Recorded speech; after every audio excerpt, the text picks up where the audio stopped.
They didn't form until 1871. Fisk University originally was 15 acres of land, donated in 1865 in Nashville for the education of the newly freed men. No buildings, just 15 acres. And George White administrator of what was the prospective school, got together with prospective students and said, how can we raise money for buildings? And they said, well, we could sing the old songs of the plantation. That was the Fisk Jubilee Singers. At first, they only got on in the minstrel stage, but in no time at all, their real problem was exhaustion from singing 4 concerts a day to all the crowned heads of Europe. Imagine that they're singing themes, very familiar Christian themes, but with the astonishing power of the African American music to people who, it must have been like seeing a new color. And of course, there was no recordings, there was no radio. The only way it could be heard was in live performance.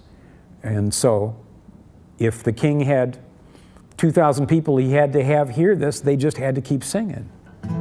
This is a song from their book, and I think still a great sign of the domination and alienation of the culture of the slaves. Almost as though the tragic hand of the ancient times reached up right into our age.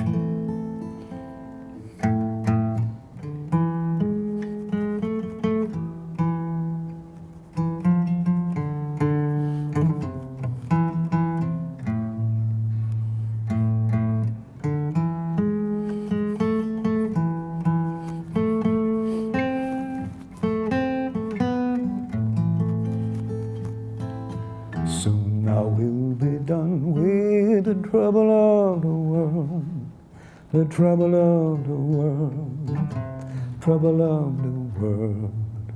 Soon I will be done with the trouble of the world, 'cause I'm going to live with God.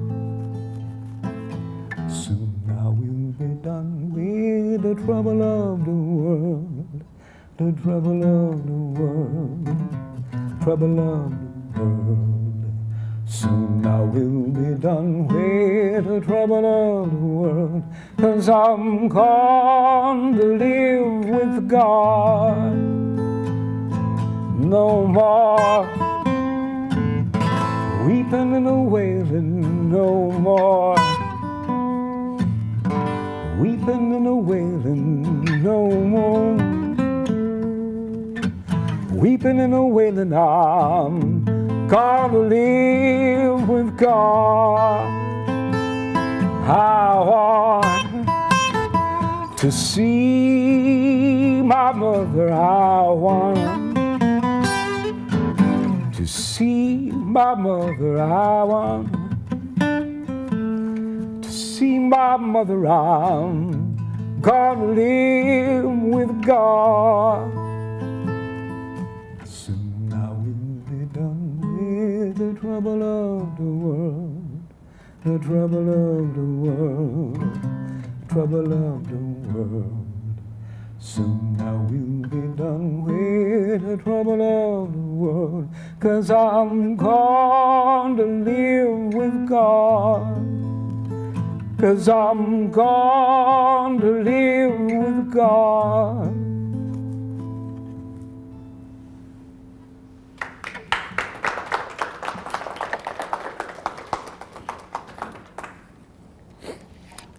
Alienation and domination. I've only found one citation of what I think is the blues from before the Civil War. It was an English traveler in Alabama who said in his words, listen to the music of a solitary Negro playing the banjo. And he said he was not singing about God. He was singing about slavery.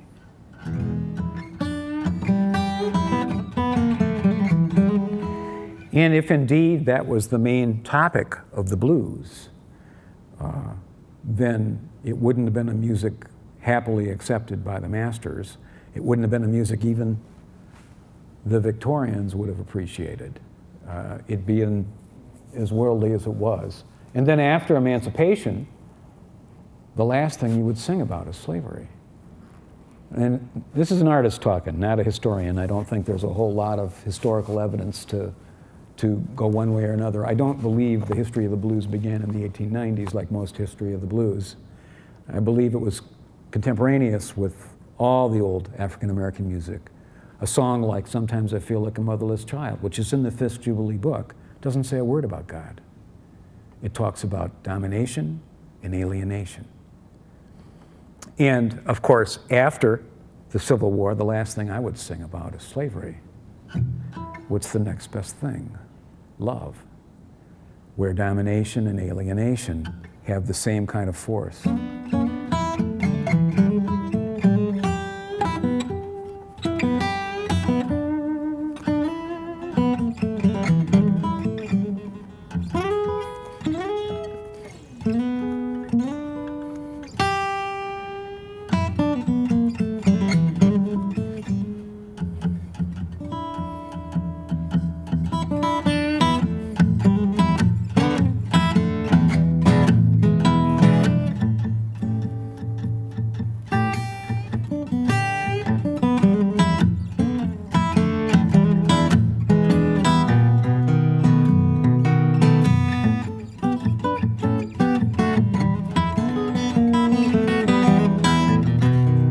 Baby,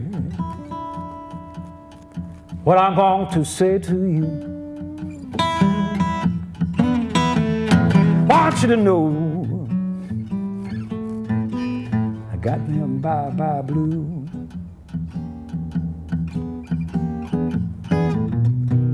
That time is the right time to be with the one you love, the one you love. Grabbed my hat this morning, followed me to the door. She said goodbye, Daddy. I hate to see you go.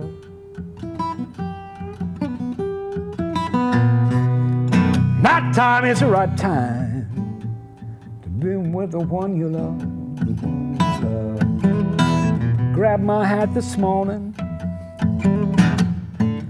followed me to the door.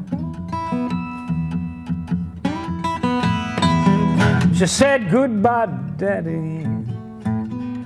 I hate to see you go.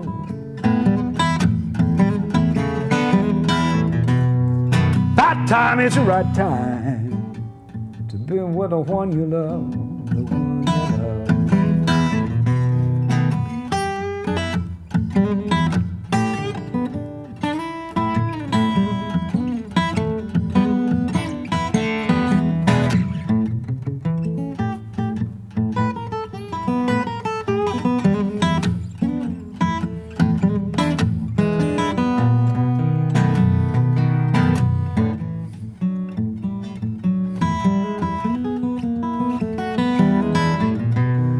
The moon looked pretty, was shining down through the trees. I can see my baby, yeah, when she don't see me.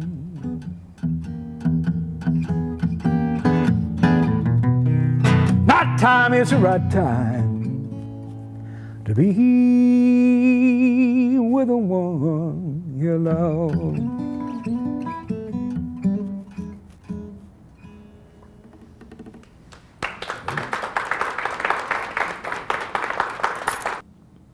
This guy, oh gosh, you know this, Scott Joplin, right?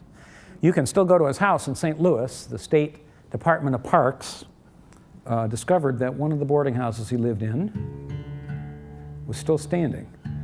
So the state took it over and sandblasted it and cleaned it all up, and you can go to his little hovel of a boarding house where he used to rent, and they saved the saloon next door where he invariably must have played the piano, because that was what Scott Joplin was, an itinerant pianist, which meant he went from saloon to saloon playing the piano.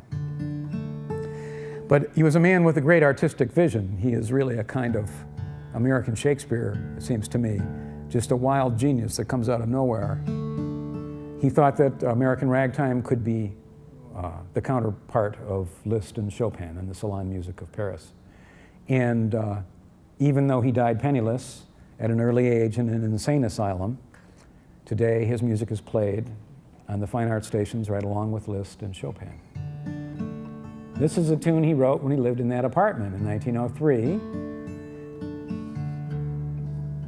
The Weeping Willow, a ragtime two-step.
Well, there's lots of handouts back there.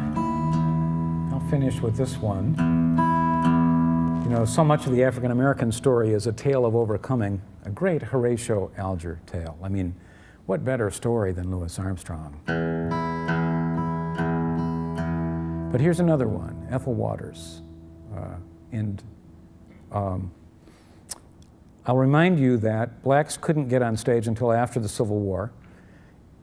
Then, most commonly, it was still in minstrel shows. Some of the most popular minstrel troupes were actually African American. They had to play in blackface still, but they had some success doing that. But Broadway held out for a long time. The reason it was really, the real reason it was called the Great White Way was not the spotlights or the marquees. The fact was that blacks couldn't get on the boards until 1913 on Broadway. And the first one was Burt Williams, the great comic actor. Flo Ziegfeld hired him in 1913 for the Ziegfeld Follies. He still had to play in blackface, but he was a great success. But by 1933, Ethel Waters, very black, was the highest paid person on Broadway. So Barack, move over a little bit, because that's a great story too. This song was written for her by U.B. Blake and Andy Razif to feature her great voice. It's a stunning song. They actually stole the chord progression from McDowell's art song To a Wild Rose. Imagine a black guy stealing music from a white guy. And they changed the melody, and Andy Razif wrote a great lyric for this. And if you have questions, we can talk after this, but otherwise we're wrapping it up here.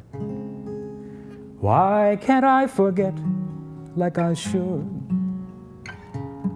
Heaven knows I would if I could. But I just can't keep you off my mind.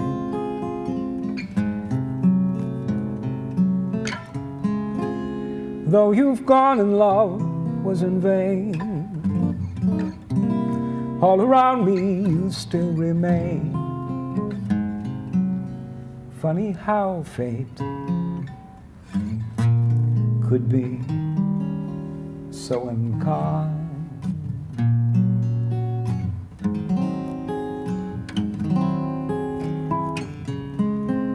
Waking skies at sunrise, every sunset too. seems to be bringing me memories of you. Here and there, everywhere, in spite of all I do, and they all just recall memories of you. How I wish I could forget those happy yesteryears that have left a rosary of tears.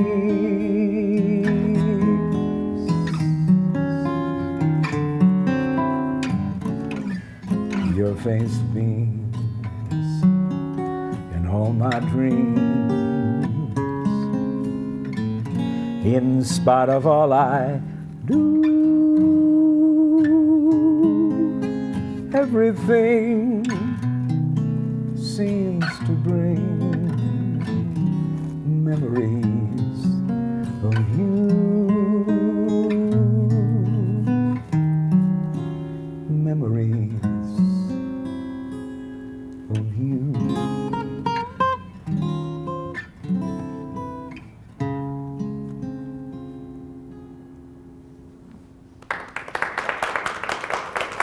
Thank you.